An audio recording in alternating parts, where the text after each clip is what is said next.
Hello दोस्तों, कैसे हो आप लोग। Welcome to the channel. आज की इस वीडियो में मैं आपके लिए परफेक्ट वर्ल्ड के नेक्स्ट पार्ट को एक्सप्लेन करने वाला हूं। पर अगर आपने इसका पिछला पार्ट नहीं देखा है तो पहले इसको जाकर देख लेना। इसी चैनल पर अपलोड कर दिया गया है, देखकर आपको बहुत ज्यादा मजा आएगा। और अभी तक अगर इस वीडियो को लाइक नहीं करा है तो लाइक जरूर कर देना। परफेक्ट वर्ल्ड के पिछले एपिसोड में हमने देखा था सी हाओ को डीमन माउंटेन के बारे में पता चलता है, जिसमें यहाँ उसके ग्रैंडफादर के होने की संभावना हो सकती है। इसीलिए सी हाओ वहाँ से फिर तुरंत ही उस डीमन माउंटेन के लिए निकल पड़ता है। पर रास्ते में उन लोगों के फ्लाइंग शिप के ऊपर डीमन माउंटेन का एक डीमन हमला करता है, जिसकी वजह से एक आदमी तो उसी जगह जल के राख हो जाता है। फिर सी हाओ एक आदमी के माइंड में घुसकर इस डीमन आइलैंड के बारे में जानता है। एज सी हाओ को ये पता चल गया था कि ये आदमी जरूर इस डीमन माउंटेन के बारे में जानता था। और अब आगे एपिसोड स्टार्ट होती है, जहाँ हम देखते हैं इस आदमी के माइंड में घुसने के बाद सी हाओ को उसके ग्रैंडफादर के बारे में एक क्लू मिलता है। वहाँ से पता चलता है कि जब वो वहाँ पे था वो कैदियों को कंट्रोल में रखने का काम करता था, पर उसी वक्त एक कैदी वहाँ पे से भाग गया। सी हाओ पूछता है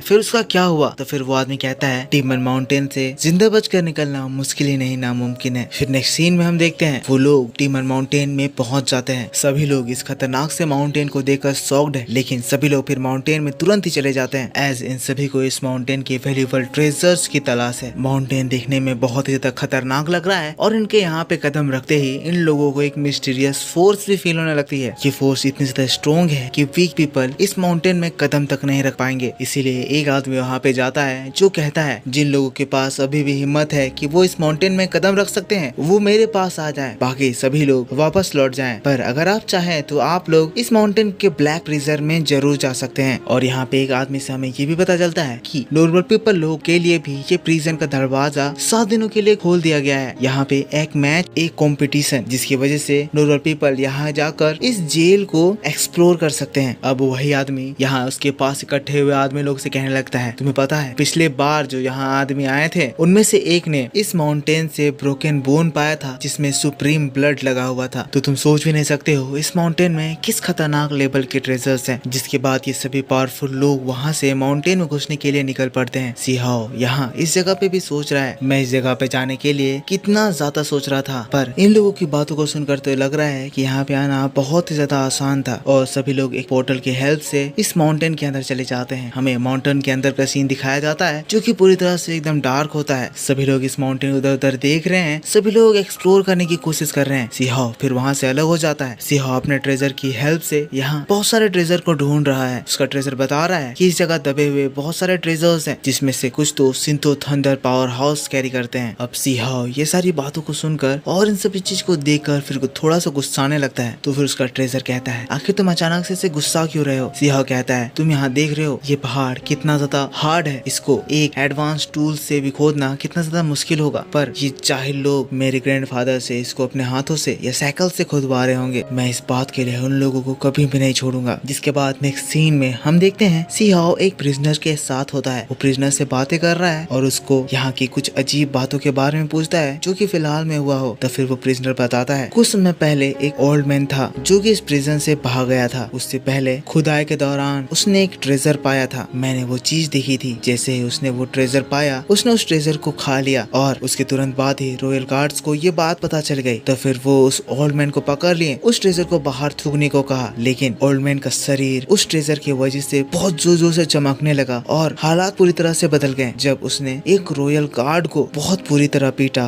और जान से मार दिया। और ये पहली बार हुआ था जब इस ब्लैक प्रिजन से कोई आदमी जिंदा बचकर निकल पाया था। सी हाओ समझ जाता है कि उसके ग्रैंडफादर ही होंगे। जिसके बाद सी हाओ उस आदमी की बेड़ियों को काट देता है। एज सी हाओ ने इस इंफॉर्मेशन के बदले में उसका एस्केप का ही प्रॉमिस करा था। उस कैदी को वो बताता है कि कुछ दिनों में इस जगह पे भगदड़ मचने वाली है। मुझे लगता है वो एक अच्छा मौका होगा जब तुम इस माउंटेन से, इस प्रिजन से भाग पाओगे। प्रिजनर सी हाओ का थैंक्स बोलकर वहाँ से चला जाता है। लेकिन सी हाओ यहाँ पे दूसरे कैदियों का हाल देखता है जिसको ये रॉयल जनरल्स लोग बहुत ही बुरी तरह से पीट रहे होते हैं। एक तो इन लोगों को बहुत भयानक टाइप से काम करवा रहे हैं, ऊपर से लगातार ही इनको पीट रहे हैं। सी हाओ सोचने लगता है कि जरूर इसके ग्रैंडफादर को भी इसी तरह से इन लोगों ने पीटा होगा। और ये सारी बातों को सोचकर सी हाओ गुस्साने लगता है। तो फिर उसका ट्रेजर बाहर आता है, सी हाओ को समझाता है सी हाओ ये समय गुस्सा होने का नहीं है। अगर तुम रेकलेस हो गए तो तुम अपनी आइडेंटिटी इन सभी लोगों को रिवील कर दोगे, पर अगर तुम चाहो तो मैं इस आदमी को बेहोश करके तुम्हारे पास ला सकता हूँ। तो फिर सी हाओ उसको शांत करता है, कहता है तुम यहाँ पे कुछ नोटिस कर रहे हो, तुम्हारे सामने एक बहुत बड़ा सा केव दिख रहा होगा, पर ये रॉयल गार्ड्स लोग उस केव में किसी को भी अंदर जाने नहीं दे रहे हैं। वहाँ से बहुत ज्यादा डिवाइन एनर्जी का भी फ्लो हो रहा है, पर इसके बावजूद भी वो लोग इस चीज का माइनिंग नहीं कर रहे हैं। इसका मतलब जरूर ही उस जगह पे कुछ ऐसा चीज होगा जिसको खोदने का भी रिस्क यहाँ के लोग नहीं उठाना चाह रहे हैं। जिसके बाद अब सी हाओ अपने ट्रेजर के साथ उस